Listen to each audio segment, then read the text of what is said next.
यहाँ पर SMD transistor लगे हैं, 3F मार्किंग है इनकी। 3F मार्किंग, लंबाई है 2.9 मिलीमीटर, चौड़ाई यहाँ से लेके यहाँ तक 1.3 मिलीमीटर। अगर तो 3E मार्किंग होगी तो वो BC857 ट्रांजिस्टर होता है, BC857A। उसका गेन होता है 90 गेन होता है। अगर 3F है तो BC857B होता है, इसका गेन 150 होता है, 150।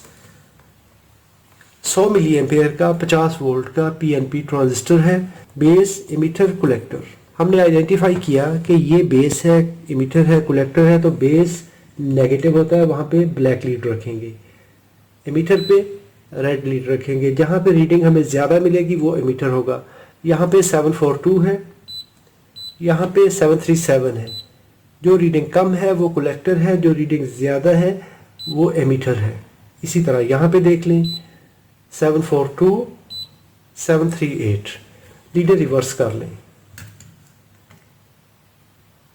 यहाँ पे हमें ओपन मिल रहा है, यहाँ पे ओपन मिल रहा है।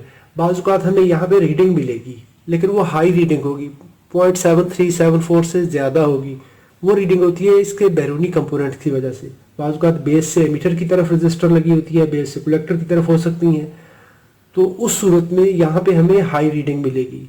लेकिन यहाँ पे ये एक स्विचिंग ट्रांजिस्टर है, यहाँ पे हमें आउटर कंपोनेंट नहीं नज़र आ रहे। मज़ीद मालूमाती वीडियोज़ देखने के लिए आप मेरा चैनल सब्सक्राइब कर सकते हैं। वीडियो देखने पे शुक्रिया।